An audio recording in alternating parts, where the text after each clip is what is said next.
Excellent afternoon, our esteemed viewers. It's a pleasurable time to be with you again on the show Real Talk with Kiki. And of course, it's our off-air show interview with our distinguished guest, King Wasiu Ayinde Marshal Kwam I. As we all know, our esteemed guest, who is a famous king of Fuji music, on Monday, January 13th, was installed as the first Mayegun of Yorubaland, a title that has been conferred on one before now by the paramount ruler of Oyo Empire. He was also crowned as King of Fuji, Oluwaye Fuji Music at NTA Ibadan in 1993. He has numerous titles and accolades to his personality and career, and we can't speak less of that. Again, congratulations, sir, on the installation of your title as the Mayegun of Yorubaland. And again, thank you for giving us the opportunity to be here today with you. And we pray that your reign will be that of progress and prosperity to the land at large. And first, Mayegun of Yorubaland. The title is grand and it speaks authority. And can you kindly educate the public on the role of the traditional title and why you think His Royal Majesty has deemed you worthy of this title for the entire Yoruba race? Mayegun, for every society, there must be something we call all hands must be on deck. Sure. Life itself is something that surely from time immemorial planned on a well-laid arrangement, where you have the headship, you have some hands that supported the headship to carry the day-to-day affair of the state, the nation, and that is the only way we can always get things done, because a tree does not make a forest. You do not expect where we have leadership, we don't have other hands that join hands to make sure everything about the society is well represented. And that is the only way we can keep our day-to-day life working. So on the issue of Mayegun, from different heads, we have those ones that will be the decider of a situation where we could not get ourselves heard very well. And you have other team that will be peace ambassador that will have to exercise all traces of what makes all of us live in peace and harmony, that united us. We can't be united in a fight. We can only be united in a peaceful way, rather. So you have that. And then the second question to say, what makes me the chosen one? Then it's left for the Alayeluwas, not just Baba Alafin alone, the Alayeluwas that comprises the Yoruba race to have come into my person. Yeah, my name might be, step forward. They definitely have to deliberate on it. And when they deliberated on it and they feel it is right for them, that's when they give it to me. All right, thank you so much, sir. And I think this leads to the other question, because when you talk about the whole entity of maybe the Yoruba race and all of that coming together, I realized that you are very close to Oba of Lagos and the rest of the Oba. How can you, I'm trying to understand the installment of Mayegun of Yorubaland from the Alaafin of Oyo, which I believe that there are some, what's it called, installment that should have come from the other Obas that you are extremely close to. Why Alaafin of Oyo installing you as the Mayegun of Yorubaland? History tells us a whole lot happened from Oyo. That is history. That history might not be able to be going deep into that history at this moment we are, but history tells us things like that started from time immemorial from that direction. From Oyo. And they've been doing such from time immemorial also. So Alafin is in the right position, the right authority to do such. Something we've all seen been happening before. Thank you so much for that. So what do you think of traditional rulers and their contribution to the betterment of the society, especially when it comes to politics?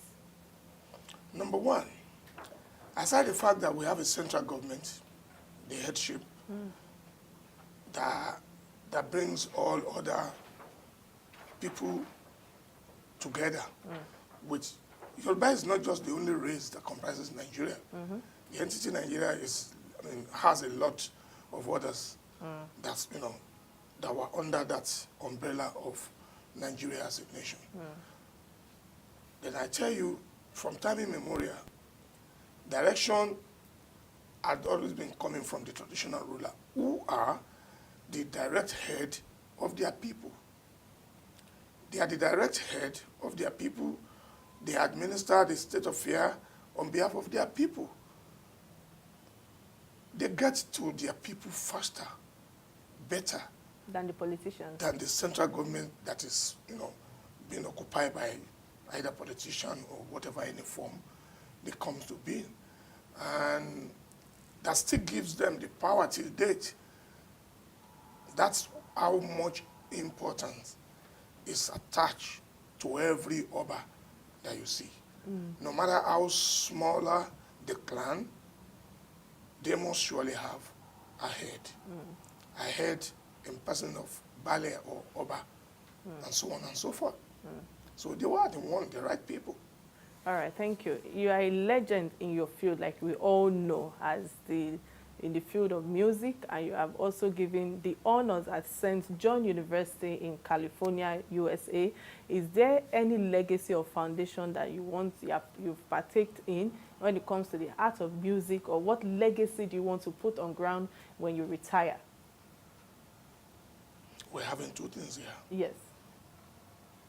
We the switch honors. from the honor of Mayegun, and Yes. then we switch to The retirement. the music. Yes. Well, because if it is music that you're talking about, I'm still very much agile, and I'm still doing what I'm doing We best. know for yes. And there's nothing retirement for now, Yeah. because the office I occupy now does not say I shouldn't be working. Okay. Definitely, I must set a program to earn a decent life, and part of conditions, part of what they see that make them feel I could occupy this position very well is because of where I was coming from. Your voice. Where I was coming from, it's part of what they are judged as my, my right of, opportunity to that level. But the fact still remains. Long ago, I've had foundation series of, foundation that I have. I have a Moju Chabola Foundation. I have K1, the Ultimate Foundation, the one that takes care of very many things in the area of entertainment, about talent hunt, discovery of younger ones, and so on and so forth. And it's still very much on. I funded it myself. And it's kicking, it's growing. Oh, wow. Okay. So what is the link or role of artists in general when it comes to politics and governance? In every country, there are always a voice when it comes to music. Are the musicians only used for campaigns during all these political rallies? Is there more to the power of the voice during the tenors of governance when these people are actually coming in? Number one, any political organization that chooses to use music, they were trying to act very, very fast and well. Because through music, message can be passed right on time. Message can get to where we wanted to pass the message right on time. Our people oftentimes do come together when it comes to a matter of music. Going to worship God, listening to good music, and then creating an avenue for people coming together, either like through sports and stuff, make our people acted like one united family, And you can only use such area to pass message very well. So any politician you see that goes along that way knows what they were doing. They know this is the right avenue for us to reach out to people. And that's much why someone like me chooses to embrace such opportunity to be able to be able to serve as a bridge between the people and the people that govern us, the leadership. Because when you don't hear the government very well, when message is not getting to where it should, there tend to be problems. And that's why we have problem in our society. So like I said, any political group that chooses to embraces music, entertainment, sport, goes to house of worship to carry them along in passing message, then they surely have the feelings of their people at heart. So they want to get the message done quickly. Yeah. All right. Thank you so much for that feedback and that response. So there's a vast controversy on your name, Ayinde, and some say it was given to you by the legendary Sikiru, Ayinde Barrister, out of love or mentorship. And tell us a bit of your background and the clarification on this. Number one, there's nothing to clarify there. Ayinde is Oriki. And before you know it, you see over 1,000,001 will come out and tell you my Oriki is Ayinde. Another one could say my Oriki is Ishola. The other one could say my Oriki is Alabi. So everybody has their Oriki. Oriki is something that's so synonymous with the Yoruba people. They named themselves very well. Oriki Ayinde Ogo, Akanbi Okin, Ishola Okin, and so on and so forth. So I was born and named Wasiu Olasukomi. Oriki means Ayinde Adewale, because I'm from the lineage of the Oba, and so on and so forth. So that's my given name from birth. Okay. That's the name given to me by my parents. My mother, she's Abike. So if my mother is Abike and my father is Adisa, and I was named Ayinde, it's not Barrister. But if Barrister feels good, as at the time I was with him, serving him as a good boy to him, and he chooses to be referring to me as Ayinde, thanks to Almighty God. He sees what is good in about his name and my name to feel like, okay, he bears the same Oriki with me. And you must have been of good service to him. Oh, yes, I am. I can boldly say that any day, anytime, anywhere, that either living or dead, when he was alive, I happen to be the most closest person to him. Okay. I serve him judiciously. All right. Thank you so much on that as well. And I know that, still talking about Ayinde Barrister, there were controversies making rounds as of last year regarding Sikiru Ayinde Barrister, his kinship and authorship of the Fuji music, which had many fans and non-fans going abrasive when it comes online. Are there any few words you want to put out there regarding this? Number one, I don't know how to be fueling issue that probably already gone back to rest very well. Okay. There's nothing controversial in the role of Sikiru Ayinde Barrister as far as genre of Fuji music is concerned. Nothing controversial about it. Is the headship, is the duly headship. What was transfixed into the whole issue to make it look like a controversy wasn't something that should be in the first instance. If I am offspring of Ayinde Barrister, there's no way I could come out openly to criticize something I am part of, something I am proudly to say I came out of. It's impossible. I can't come out to criticize my father, my mother, because I want to erase them. I can't erase them to create myself. It's impossible. Sure. You must have had somewhere you come from. So there's nothing like saying something different from what is already on ground. What is on ground is Ayinde Barrister, yes, is the everything about Fuji music. But what we were saying then, the merge together and presented to smear someone, is what we talk about Were and Ajisari. What I said then was, if Ajiwere Ajisari had been in existence before him, I have an album that I made while he was alive, where I stated this, and he listened, he heard it. He never see anything bad in what I said. I said, when the history was coming and it got to a point, the turning point of Ajiwere Ajisari to the present stage is him. I never take the credit away from him. I can never. This is a credit that's been graciously done by him that I can't deny, neither I can attempt to erase what is already written, that is there. To talk of age, he's senior me age-wise. To talk of acceptance, I accept him. I could turn around to make a creation. Then I said my father and my mother, they are not my biological parents. It's impossible. I never said that Ayinde Barrister wasn't the creator of Fuji music. You see, we can liken many names to ourselves. True. He is the success that turned Ajisari to Fuji. I never dispute that. So I will never dispute so that. listening to you now, can you say that he paved way for you and other musicians? Because He paved way for everybody in the genre of Fuji. Okay. He paved way. It's there. It's something that is there. You can't be taken away from him. Neither me nor anybody could do that. And what do you have to say to that when you hear artists like that speak on that, saying that they were just the one that actually had to work themselves to wherever they are today, not that anybody actually paved door or opened door or gave them that platform for them to be able to use? If we have to be honest here, Yeah.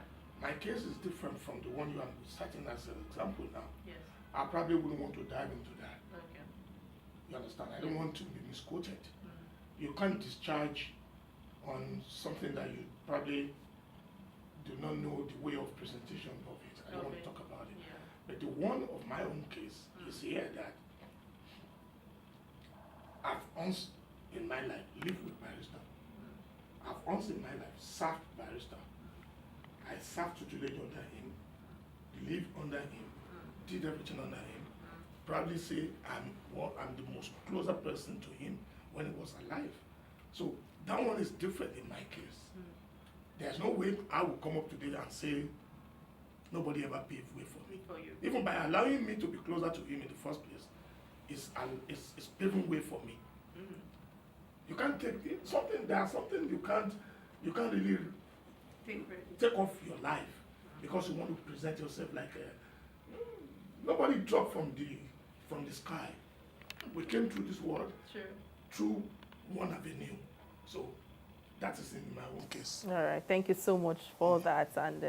And I would say that is actually part of humility that people need to take on when it comes to conversations like that, and also giving credit to whoever who have helped them to wherever they are today. And I say that well done, sir, for that, and giving credit to him. So going straight to politics, you were on the bandwagon of politicians, musicians that sanctioned the governorship of Ambode, and later, very close to its tenure, the end of his tenure, we observed that there was unapologetic disapproval of his administration by you. What do you have to say to that?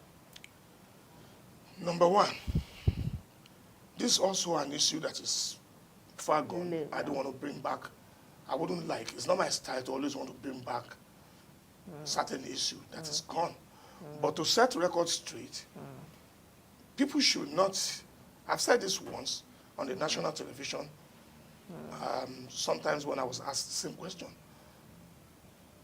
This is the issue between myself and the former governor of Lagos, Ambode, was kind of a political family. That at that point in time, people should not be part of it, because if you look at the foundation, the beginning, the coming to being of Yeah. Governor Ambode, I have one kind of a role that I played in it. Correct. So if people never judge me, At the time. at that time I was playing the role. Maybe something went wrong along the line. They shouldn't judge me too. If I come from nowhere to do something that probably is I judge not too good, and I was never found to be part of the beginning, anybody could say anything then. Yeah, true. But the fact of it is, I am part and parcel of the beginning, even before Governor Ambode. But the way I put it, when I was asked on the national television, I said, this is a family affair that's been, that's been dealt with, and we've worked Behind over closed that. doors. It belongs to the past. I don't, I don't like, or rather, I wouldn't like to be talking on that issue. It's an issue that is already gone. All right, thank you so much. So, on a soft note, many people think that once you sing or you are a famous politician, or a famous artist, so to speak, that you are earning, that is the only living, that is where you earn a living from. Can you please at least share some light on that, especially when it comes to, are there other lines of business that you are into at the moment, aside being a musician? A good musician must surely have another means to add up to what you are doing. If we are to believe music is a talent, is a gift, inborn in you, not something you want to train for because you want to start earning or living on it. Mine was a gift from birth. My own was a gift. I come to this world with that gift. And good enough, my mother happens to be a singer before I was born too. Really? So definitely it's in my blood. And I grew up to see the love of music in me. I was playing, and I'm still playing. But I do have other things. Some musicians you see, they were medical doctors, they were trained in the university. Some were architects, some were engineers. We do read history, we read about people. So I have another job that I've been doing. I'm a technical person by training. Okay. I'm a technical person, I'm an electrical technical person by training. I used to work on that one. I used to use that as a form of working and earning money from. At a later time, I invest heavily in it, establish a firm that does that. I bring a lot of people together, and they were doing that for me. But because of the growing that comes my way, Yeah, evolving. every day that I had concentration on music. So definitely I leave that for people running for me. I have other investment that I put up myself, that I established myself. I have other businesses. I'm into dredging. I'm into very many things. Interesting. Oh yes, I have an engineering company that does dredging and stuff. We were there. I have a construction firm that we handle a lot of things in the society that we does well with government and earning good living from that. So not just only music that I was that face or that I'm doing. That is a nice I have other things that I invest my money on. Okay. All right, let's come a little bit personal now to you. News has it that your son, Sultan Adifowoshe, allegedly had $2 million cyber crime in Chicago. Do you want to clear the air over this controversy? There's no controversy in anything about either my son or anybody's children. Okay. Everybody, the society, what we're facing in the society today says, will it be my only son or my only children that had problem? There are other children of people, well-to-do people in the society, not even well-to-do people, ordinary people in the society. This man you're talking about is a young man that is of age. Definitely, it's not under age. It's not under my control. It's on his own. He's a graduate of medical. He's a dental doctor. He's a dentist. And he has his life. He's living far away from me. Whatever he does, the sin of a child should not be brought on The father. the parents. The parents. If I did not, he's not the one that sent himself to school. I did. He's not the one that raised himself. I did. If I must have raised him very well up to the age that he committed that, whatever he does to himself, says I've led him on a good life, my own should not be cited just as the only one. This is society that we are. Everybody live to answer to whatever they were doing on their daily life. So I'm a good father because I have children that I sent to school. I have ones that I never for once go out of my lane that I created for them. If for a reason he does that, he's a young man. The man in question is over 27 years of age. So he's not a small boy. He's not underage. He's sent to school. I paid his way through all that. So I can't be. I'm not ashamed of the fact that I gave back to him. I won't come out and say no, he's not my son because he does one thing. To God Almighty be the glory. Everybody missteps in their life, and they got punished for it. And when they got punished, they are back into their normal life. They might have learned one lesson or the other from it. So I'm sure you might have learned that when the father was telling you, sit down there, if you do, it's of a lot of gain to you. And if they ask you to sit down and you don't sit down, it's your problem. But that should not be subject to anything, a pinch on me. I'm a good father. I don't see anything so special about that. No. All right, let's go into another thing. We know that you're a man of many accessories, in quotes. So let me ask, sir, how many wives and children have you got today? I must have engaged in a relationship before one and another. I can't relate that, yes, but presently I have only one wife to myself. And I've never gone out of way to have, loads of women at a time, no. Yes, people of this situation like I am, we see a lot of people every day. Some will show you real concern, feelings. You want to return that gesture. You find yourself enamorous. Everything I do in my life is by my making. It's never by mistake. I stand responsible for all my action in life, and I'm so proud of it. I have not gotten a life that is worse. I can't be talking about the numbers to say this one and that. I don't want to make comparison between me and anybody. Sure. My life is my life, and I'm living it good. And you're taking ownership of it. As I said it earlier. I said I took responsibility of my life. So I'm proud. I'm proud of everything, whatever I might have done in my life, because I've never for one single second be a bad example to the society. I'm a very good example to the society. I've never stolen anything in my life.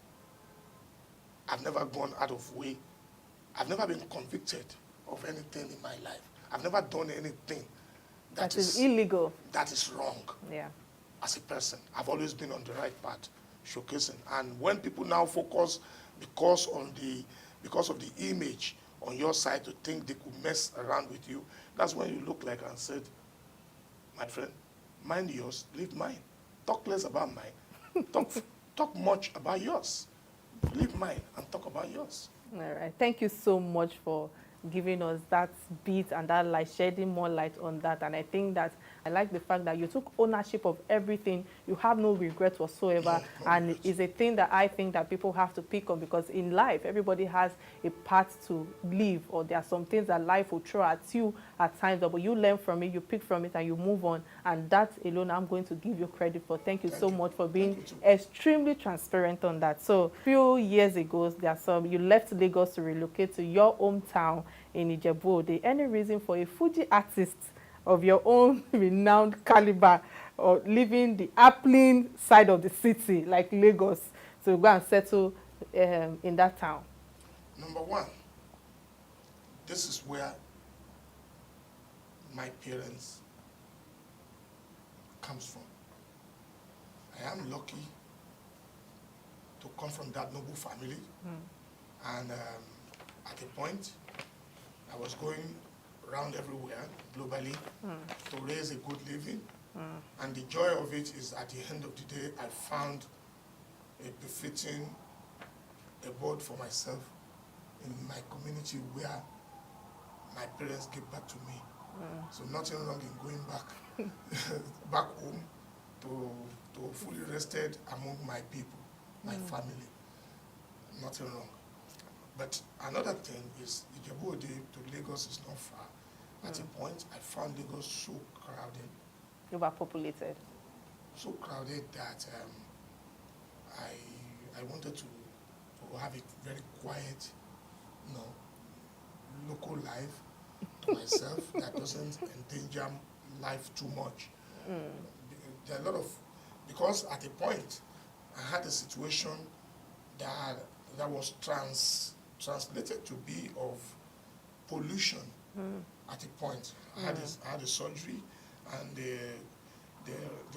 one of the reasons given was like I got myself exposed to a lot of pollution, and I now choose to go back to somewhere that is not all that overpopulated and just rest my head.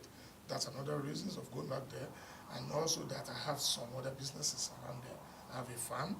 I've been involved in a farming business for a very long time.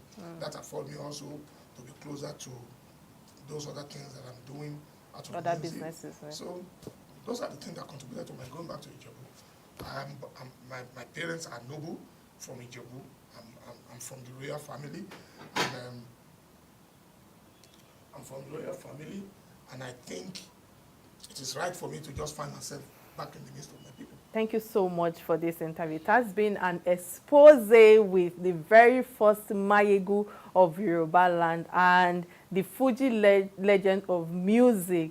And I would use this opportunity to say that thank you very much, sir, for giving us the opportunity to be here today and being so transparent with all of the questions that we've asked you. Thank you so much, sir. Thank you, too. And Thanks so this is going to be a wrap on Real Talk with K off the hair, and we will be back on another episode. Bye for now.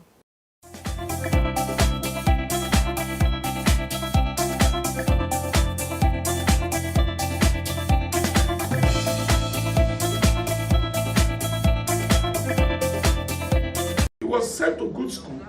He attended the University of Chicago. So what are we talking about here? This is a son that was raised very well. He attended very good school in Nigeria. Caleb Lolo. He attended Caleb. All his nursery primary was done at Caleb. He did well before I moved him to the United States. So what are we talking about? Here the answer the issue. You're on the issue now. No, but there are so many issues that you won't tackle. Yeah. There are so many issues that you tackle there. Yeah, it's true. Number one. So many issues. It's true. Should I feel ashamed? He's my son. Of course not. I should know. I'm talking about that for criminal money. Criminal quantity now. Criminal quantity. Well, I think actually the way you answer the question actually gives back, is like taking it back to the society and saying that can you point out, even if you as an individual don't have one or two issues yourself that you are dealing with, not to talk about our children, because regardless of however we train our children, especially when they're in the Western world, there are one or two things that they will pick along the line, there are one or two mistakes that they will pick along the line as well. So can you tell me that you are clean, or you are that clean that you cannot say that okay, there are one or two challenges or errors that have been made by yourself and also your children, regardless of how much you train them. When Mr. President happens to be, when Mr. President happens to be a disciplinarian, this man is a disciplinarian to the core, the present president of Nigeria. And guess what? His son one day got himself involved in an accident, riding an automobile. He's a young man. Should anybody put that on Mr. President? Would Mr. President shame his son down because he's a sitting president and not allow him to act like a young man? No, but so, the issue, sir, what's the issue? Is because, sorry to say this, you journalists, you make something out of this. You're a sellable product. No. So, listen, everybody is a sellable product because you come from nowhere to become somebody. To make a name for yourself. You understand? Yeah. I started from the scratch. This is me that have served as a packer boy under someone. This is me that been going on the street when I was young. A baller boy. You know what they call baller boy? Of course. Baller boy were those ones that push cats. I've done baller boy. I've never in my life stole anything. I've paraded myself here and there, laboring, working seriously. And upon all, I find myself at the corridor of the university too. I get admission to the University of London to study law. I get on it, I concentrate on my music, I was making money. So it's a multiple credit on me that lost my father when I was 1 year, my first year in secondary school, 1970. And I still find myself at the top. I am a good example to society what a struggling person should be. I've done it so well in my life that I have it at the back of my mind and my credit. I've never stole anything from anybody. So if I have all those opportunities, those chances, I never misused it. And I find myself at the top. It shows I have the grace of God going with me every time. Diligent. Right. Diligent. So for anybody to not see that, and because your son, what happened? My son. All glory be to I don't GO Nigeria, don't give me billions of money. Don't give billions of money. Oh, I want pensioner. Somebody was accused stealing over 600 billion. Wow, Paco is living. And also, this man also a young man. Go back to serve, to back to mistake, to serve punishment. In to for one, she didn't have a bell. She might just so